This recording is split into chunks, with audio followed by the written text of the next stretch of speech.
सबसे बड़ा कौन?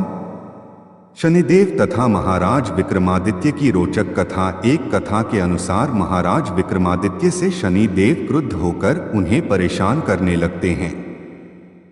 बहुत समय तक कष्ट देने के बाद शनिदेव ने विक्रमादित्य के क्षमा मांगने पर उन्हें प्रसन्न करने के उपाय बताए। इन उपायों को अपनाने वाला व्यक्ति शनि की दशाओं के बाद भी परेशान नहीं होता तथा शनिदेव उस पर प्रसन्न होकर कृपा दृष्टि बरसाते हैं। एक समय स्वर्गलोक में सबसे बड़ा कौन के प्रश्न को लेकर सभी देवताओं में वाद विवाद प्रारंभ हुआ और फिर परस्पर भयंकर युद्ध की स्थिति बन गई। सभी देवता देवराज इंद्र के पास पहुंचे और बोले, हे देवराज, आपको निर्णय करना होगा कि 9 ग्रहों में सबसे बड़ा कौन है। देवताओं का प्रश्न सुनकर देवराज इंद्र उलझन में पड़ गए और कुछ देर सोचकर बोले, हे देवगणों, मैं इस प्रश्न का उत्तर देने में असमर्थ हूं। पृथ्वीलोक में उज्जैनी नगरी में राजा विक्रमादित्य का राज्य है।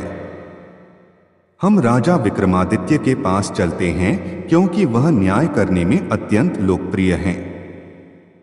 उनके सिंहासन में अवश्य ही कोई जादू है कि उस पर बैठकर राजा विक्रमादित्य दूध का दूध और पानी का पानी अलग करने का न्याय करते हैं। देवराज इंद्र के आदेश पर सभी देवता पृथ्वी लोक में उज्जैनी नगरी में पहुंचे। देवताओं के आगमन का समाचार सुनकर स्वयं राजा विक्रमादित्य ने उनका स्वागत किया। महल में पहुंचकर जब देवताओं ने उनसे अपना प्रश्न पूछा तो राजा विक्रमादित्य भी कुछ देर के लिए परेशान हो उठे, क्योंकि सभी देवता अपनी अपनी शक्तियों के कारण महान शक्तिशाली थे। किसी को भी छोटा या बड़ा कह देने से उनके क्रोध के प्रकोप से भयंकर हानि पहुंच सकती थी। तभी राजा विक्रमादित्य को एक उपाय सूझा और उन्होंने विभिन्न धातुओं स्वर्ण, रजत, कांसा, तांबा, सीसा, रांगा, जस्ता, अभ्रक व लोहे के 9 आसन बनवाए। धातुओं के गुणों के अनुसार सभी आसनों को एक दूसरे के पीछे रखवाकर उन्होंने देवताओं को अपने अपने सिंहासन पर बैठने को कहा। सब देवताओं के बैठने के बाद राजा विक्रमादित्य ने कहा, आपका निर्णय तो स्वयं हो गया। जो सबसे पहले सिंहासन पर विराजमान है वही सबसे बड़ा है। राजा विक्रमादित्य के निर्णय को सुनकर शनि देवता ने सबसे पीछे आसन पर बैठने के कारण अपने को छोटा जानकर क्रोधित होकर कहा, राजन, तुमने मुझे सबसे पीछे बैठाकर मेरा अपमान किया है। तुम मेरी शक्तियों से परिचित नहीं हो। मैं तुम्हारा सर्वनाश कर दूंगा। सूर्य एक राशि पर 1 महीने, चंद्रमा 2.25 दिन, मंगल 1.5 महीने, बुध और शुक्र 1 महीने, बृहस्पति 13 महीने रहते हैं, लेकिन मैं किसी राशि पर 7.5 वर्ष रहता हूं। महीने बृहस्पति 13 महीने रहते हैं, लेकिन मैं किसी राशि पर 7.5 वर्ष रहता हूं। बड़े बड़े देवताओं को मैंने अपने प्रकोप से पीड़ित किया है। राम को 7.5 के कारण ही वन में जाकर रहना पड़ा और रावण को 7.5 के कारण ही युद्ध में मृत्यु का शिकार बनना पड़ा। उसके वंश का सर्वनाश हो गया। राजा, अब तू भी मेरे प्रकोप से नहीं बच सकेगा। राजा विक्रमादित्य शनि देवता के प्रकोप से थोड़ा भयभीत तो हुए, लेकिन उन्होंने मन में विचार किया, मेरे भाग्य में जो लिखा होगा ज्यादा से ज्यादा वही तो होगा। फिर शनि के प्रकोप से भयभीत होने की आवश्यकता क्या है। उसके बाद अन्य ग्रहों के देवता तो प्रसन्नता के साथ वहां से चले गए, लेकिन शनिदेव बड़े क्रोध के साथ वहां से विदा हुए। राजा विक्रमादित्य पहले की तरह ही न्याय करते रहे।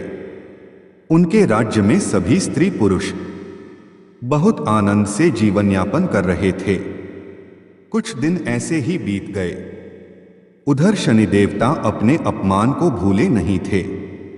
विक्रमादित्य से बदला लेने के लिए एक दिन शनिदेव ने घोड़े के व्यापारी का रूप धारण किया और बहुत से घोड़ों के साथ उज्जैनी नगरी में पहुंचे। राजा विक्रमादित्य ने राज्य में किसी घोड़े के व्यापारी के आने का समाचार सुना तो अपने अश्वपाल को कुछ घोड़े खरीदने के लिए भेजा। अश्वपाल ने वहां जाकर घोड़ों को डोट देखा तो बहुत खुश हुआ, लेकिन घोड़ों का मूल्य सुनकर उसे बहुत हैरानी हुई। घोड़े बहुत कीमती थे। अश्वपाल ने जब वापस लौटकर इस संबंध में बताया तो राजा ने स्वयं आकर एक सुंदर व शक्तिशाली घोड़े को पसंद किया। घोड़े की चाल देखने के लिए राजा उस घोड़े पर सवार हुआ तो वह घोड़ा बिजली की गति से दौड़ पड़ा। तेजी से दौड़ता हुआ घोड़ा राजा को दूर एक जंगल में ले गया और फिर राजा को वहां गिराकर जंगल में कहीं गायब हो गया। राजा अपने नगर को लौटने के लिए जंगल में भटकने लगा, लेकिन उसे लौटने का कोई रास्ता नहीं मिला। राजा को भूख प्यास लगाई। बहुत घूमने पर उसे एक चरवाहा मिला। राजा ने उससे पानी मांगा। पानी पीकर राजा ने उस चरवाहे को अपनी अंगूठी दे दी। फिर उससे रास्ता पूछकर वह जंगल से बाहर निकलकर पास के नगर में पहुंचा। राजा ने एक सेठ की दुकान पर बैठकर कुछ देर आराम किया। उस सेठ ने राजा से बातचीत की तो राजा ने उसे बताया कि मैं उज्जैनी से आया हूं। राजा के कुछ देर दुकान पर बैठने से सेठ जी की बहुत बिक्री हुई। सेठ ने राजा को बहुत भाग्यवान समझा और उसे अपने घर भोजन के लिए ले गया। सेठ के घर में सोने का एक हार खूंटी पर लटका हुआ था। राजा को उस कमरे में अकेला छोड़कर सेठ कुछ देर के लिए बाहर गया। तभी एक आश्चर्यजनक घटना घटी। राजा के देखते देखते सोने के उस हार को खूंटी निगल गई। सेठ ने कमरे में लौटकर हार को गायब देखा तो चोरी का संदेह राजा पर ही किया, क्योंकि उस कमरे में राजा ही अकेला बैठा था। सेठ ने अपने नौकरों से कहा कि इस परदेसी को रस्सियों से बांधकर नगर के राजा के पास ले चलो। राजा ने विक्रमादित्य से हार के बारे में पूछा तो उसने बताया कि उसके देखते ही देखते खूंटी ने हार को निगल लिया था। इस पर राजा ने क्रोधित होकर चोरी करने के अपराध में विक्रमादित्य के हाथ पांव काटने का आदेश दे दिया। राजा विक्रमादित्य के हाथ पांव काटकर उसे नगर की सड़क पर छोड़ दिया गया। कुछ दिन बाद एक तेली उसे उठाकर अपने घर ले गया और उसे अपने कोल्हू पर बैठा दिया। राजा आवाज देकर बैलों को हाँकता रहता। इस तरह तेली का बैल चलता रहा और राजा को भोजन मिलता रहा। शनि के प्रकोप की 7.5 पूरी होने पर वर्षा ऋतु प्रारंभ हुई। राजा विक्रमादित्य एक रात मेघ मल्हार गा रहा था कि तभी नगर के राजा की लड़की राजकुमारी मोहिनी रथ पर सवार उस तेली के घर के पास से गुजरी। उसने मेघ मल्हार सुना तो उसे बहुत अच्छा लगा और दासी को भेजकर गाने वाले को बुला लाने को कहा। दासी ने लौटकर राजकुमारी को अपंग राजा के बारे में सब कुछ बता दिया। राजकुमारी उसके मेघ मल्हार पर बहुत मोहित हुई थी। अत उसने सब कुछ जानकर भी अपंग राजा से विवाह करने का निश्चय कर लिया। राजकुमारी ने अपने माता पिता से जब यह बात कही तो वे हैरान रह गए। राजा को लगा कि उसकी बेटी पागल हो गई है। रानी ने मोहिनी को समझाया, बेटी, तेरे भाग्य में तो किसी राजा की रानी होना लिखा है, फिर तू उस अपंग से विवाह करके अपने पाप पर कुल्हाड़ी क्यों मार रही है। राजा ने किसी सुंदर राजकुमार से उसका विवाह करने की बात कही, लेकिन राजकुमारी ने अपनी जिद नहीं छोड़ी। अपनी जिद पूरी कराने के लिए उसने भोजन करना छोड़ दिया और प्राण त्याग देने का निश्चय कर लिया। आखिर राजा रानी को विवश होकर अपंग विक्रमादित्य से राजकुमारी का विवाह करना पड़ा। विवाह के बाद राजा विक्रमादित्य और राजकुमारी तेली के घर में रहने लगे। उसी रात स्वप्न में शनिदेव ने राजा से कहा, राजा, तुमने मेरा प्रकोप देख लिया। मैंने तुम्हें अपने अपमान का दंड दिया है। राजा ने शनिदेव से क्षमा करने को कहा और प्रार्थना की, हे शनिदेव, आपने जितना दुख मुझे दिया है अन्य किसी को न देना। शनिदेव ने कुछ सोचते हुए कहा, राजा, मैं तेरी प्रार्थना स्वीकार करता हूं। जो कोई स्त्री पुरुष मेरी पूजा करेगा, शनिवार को व्रत करके मेरी कथा सुनेगा, उस पर मेरी अनुकंपा बनी रहेगी, उसे कोई दुख नहीं होगा। शनिवार को व्रत करने और चींटियों को आटा डालने से मनुष्य की सभी मनोकामनाएं पूरी होंगी। प्रात काल राजा विक्रमादित्य की नींद खुली तो अपने हाथ पांव देखकर राजा को बहुत खुशी हुई। उसने मन ही मन शनिदेव को प्रणाम किया। राजकुमारी भी राजा के हाथ पांव सही सलामत देखकर आश्चर्य में डूब गई।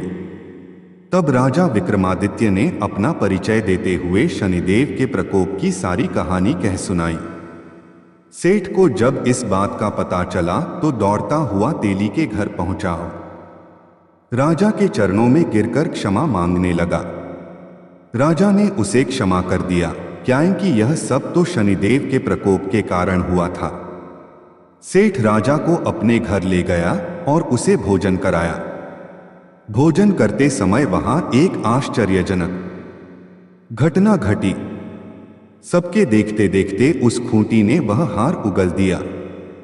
सेठ जी ने अपनी बेटी का विवाह भी राजा के साथ कर दिया और बहुत से स्वर्ण आभूषण, धन आदि देकर राजा को विदा किया। राजा विक्रमादित्य राजकुमारी मोहिनी और सेठ की बेटी के साथ उज्जैनी पहुंचे तो नगरवासियों ने हर्ष से उनका स्वागत किया। उस रात उज्जैनी नगरी में दीप जलाकर लोगों ने दिवाली मनाई। अगले दिन राजा विक्रमादित्य ने पूरे राज्य में घोषणा करवाई, शनि देव सब देवों में सर्वश्रेष्ठ हैं। प्रत्येक स्त्री पुरुष शनिवार को उनका व्रत करें और व्रत कथा अवश्य सुनें। राजा विक्रमादित्य की घोषणा से शनिदेव बहुत प्रसन्न हुए। शनिवार का व्रत करने और कथा सुनने के कारण सभी लोगों की मनोकामनाएं शनिदेव की अनुकंपा से पूरी होने लगी। सभी लोग आनंदपूर्वक रहने लगे। राधे राधे। जय श्री कृष्ण।